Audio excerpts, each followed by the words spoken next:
I think he's going to go outside of a buoy. I think he's going to jump the start. There's going to be a mistake. It's going to be a cascade of mistakes for the U1. All right, I'm going with Jimmy Shane. Are you kidding?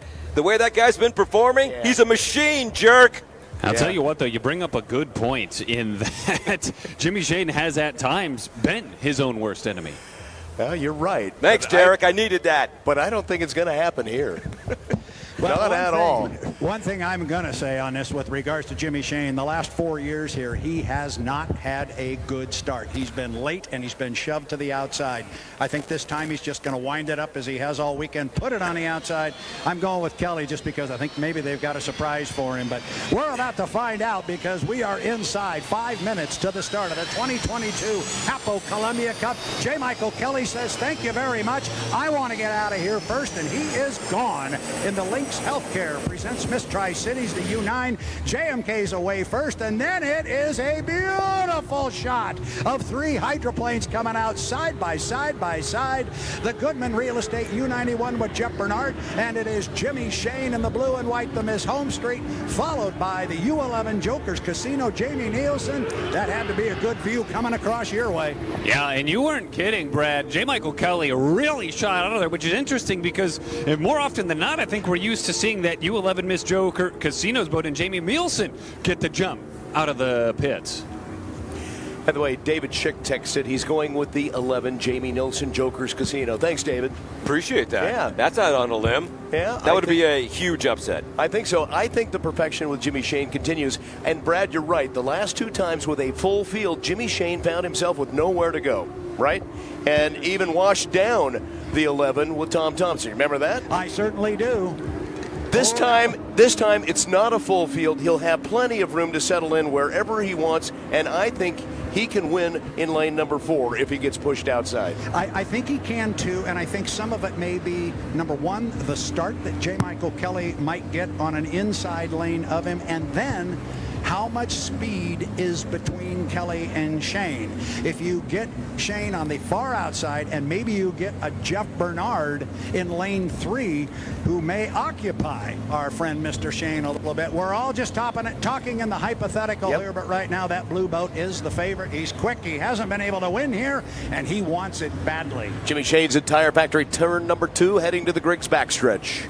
Yeah, and he's been loving it again outside. Maybe moving a little more inward now, back and forth, but no reason to suspect that that's ultimately where he'll start the race. Hey, Brad. Yes. Penny for your thoughts. Penny. Winning every single heat this weekend and not doing especially well in the Tri-Cities the last couple of years, does that put additional pressure on Jimmy Shane, or is that not even an issue outside of what we're talking about right now? I think if there is any additional pressure on Jimmy Shane, he is putting it on himself. I don't think the team is at all.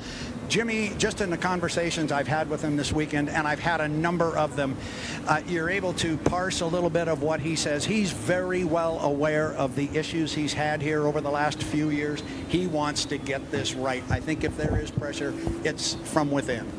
He had been near the inside of the course around the last lap, but at the top end of the course, he's now moved out wide. Now he's going to come back inside, but we've got the Goodman Real Estate with Jeff Bernard jumping across the Esco Electric infield to claim lane number 1. We're at 1:55 to the start of the HAPO Columbia Cup final heat. Hydro race fans in the Hydro Cities, are you ready? A championship is going to be crowned. Bernard down the front stretch. Oh, watch this. Watch this. Oh, that's right. That's Shane. He doesn't care. He's going to cut, and then he's going to come back.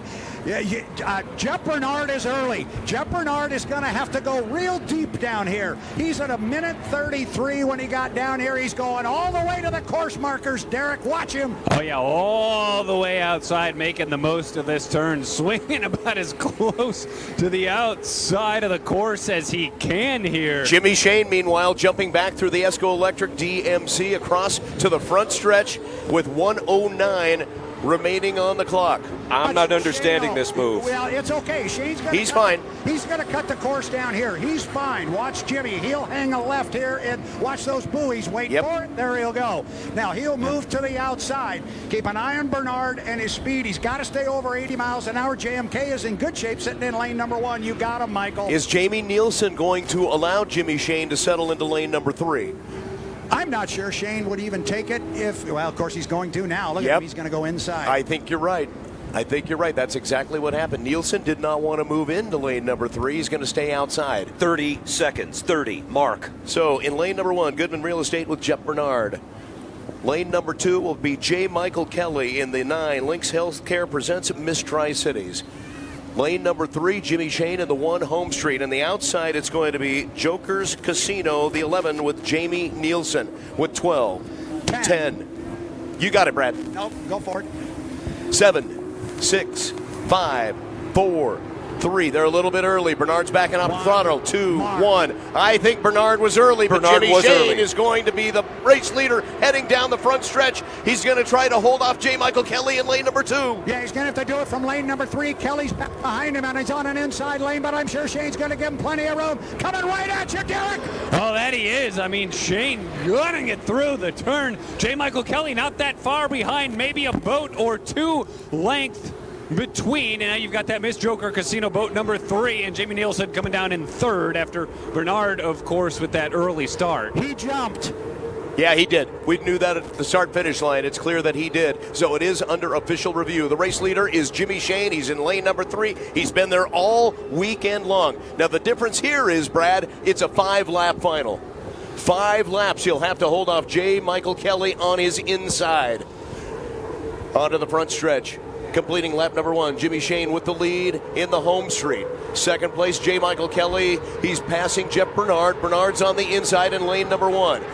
Jamie Nielsen is coming across start-finish line in 4th place right now. Back to turn number 1, Jimmy Shane, the race leader, and I don't know how J. Michael Kelly can chase him down in the 9. Lynx Healthcare presents Miss Tri-Cities. Now, Kelly's giving it everything he's got, but I'm telling you, this is a tall order because Kelly's still got to be careful with Bernard in there. Even though Bernard's a lap down, officially having jumped.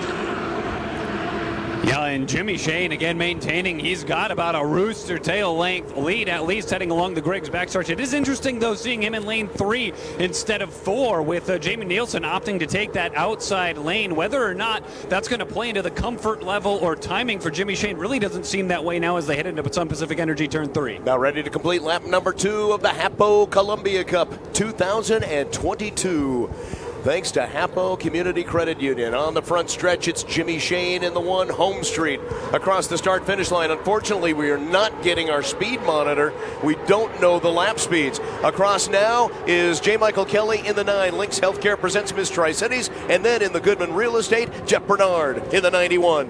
Yeah, Jimmy Shane's already down here, and now J. Michael Kelly has moved to the outside. He had enough of trying to fight that slop on an inside lane, but now he's driving a much bigger course.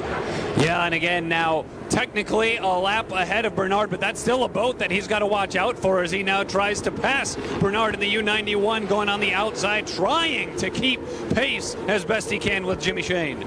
So J. Michael Kelly was a little bit tired of being inside the tunnel there and decided to bounce outside a little bit to get some cleaner water and a cleaner look. It's lap number 3 for the HAPO Columbia Cup into White's Finish Furniture and Hardwoods turn number 4. Our Buffalo Brothers friends at turn number 4 at the exit pin. It's the race leader, Jimmy Shane in the 1, Home Street Bank.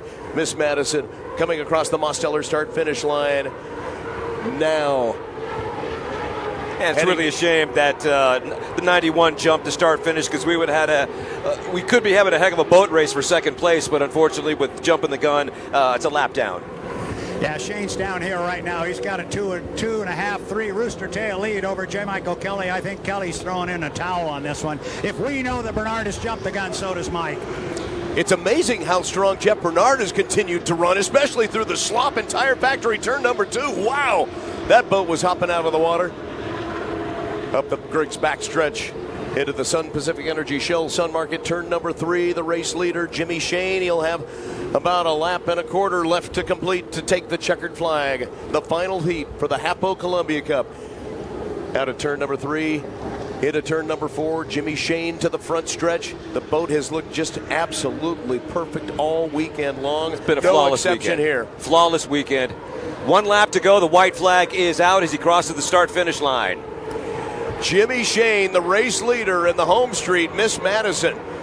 Boy, Jeff Bernard, he just won't go away, even though he jumped the gun at the beginning of the race. Yeah, well, Jimmy Shane's not going away either. He's just going away from everybody here. However, Derek, bring our leader around. And he is coming around Tire Factory. Turn number 2 now, bobbling a little bit on that turn, but he's got such that lead right now, at least a 2 rooster tail lead over J. Michael Kelly, who's gunning it along the Griggs backstretch, trying to get this thing as close as possible as they prepare to head into Sun Pacific Energy Turn 3. And the Joker's Casino boat, Jamie Nielsen with 1 lap to go, just came across the Mosteller start-finish line. Back to the Sun Pacific Energy Shell Sun Market Turn number 3. Wall of water off the skid pin one more time for Jimmy Shane in the Miss Madison Home Street Bank U1 to the exit pin at turn number 4 and onto the front stretch. The checkered flag is out.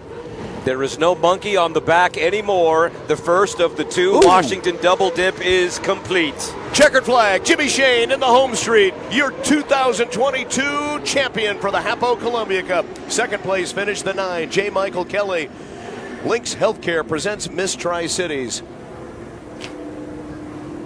For Jeff Bernard, he jumped the gun and has to make an additional lap. Jamie Nielsen is diving into the Shell Sun Market Turn number 3 now and coming towards the Kennewick shoreline to take his checkered flag, while Bernard still has the lap to complete in the 91 Goodman Real Estate. Tell you what, he looked good that whole race, though. Yeah, he just did. makes you wish he'd have gotten that start just right, because it would have been very competitive there in that battle for second and third place. Well, in order for him to have a legitimate chance, he would have had to have nailed the start and, have Jimmy Shane not do what Jimmy Shane has been doing all weekend long, and that's just not making any mistakes. He's been the best driver with the best equipment, and the best team won this weekend. Jimmy Shane, congratulations to everybody. And for Tim Torrance and everybody at WRX 96.7, thanks for having us on for the final heat. It's unfortunate that it was about 2 seconds early, maybe 2.5 seconds early for the Goodman Real Estate boat, and now we get the checkered flag here for Jeff Bernard in the 91 Miss Madison, their boat number 2. And it was quite a duel between J. Michael Kelly and Jeff Bernard the entire race. I mean, JMK really did want to challenge Jimmy Shane, but there was just no catching the one. You were doing the best you can. It's just, it was his weekend. It was Jimmy Shane's weekend. Yeah, once Jimmy got the jump on him, you guys get to look at the start-finish line. That's one thing I don't get to see until I get to look at a replay. But was Jimmy the first to cross the line? I know he had the most boat speed, but did he, as we say, break the clock, and was he first to cross? Yes, but again, Bernard was early, but Jimmy had the boat speed, and he had it nailed. And that's the key. And boy, when you get that, that's a tough combination to beat. When you're the quickest boat on the water, you put it right on the line with more boat speed than anybody and before anybody else when you do it legal, especially with a boat like that. That boat is a rocket. Yeah, he made no mistakes this weekend, even, with the Dash for Cash. It seems like eons ago when he and Dave Vilwalk traded paint in the Dash for Cash. We got a chance to look at both individual driver cams, and I guess both drivers had a say as to, well, he came into me. Well, no, he came into me. That was the only blemish of a otherwise flawless weekend for the Shane crew. Yeah, and the one thing that we still did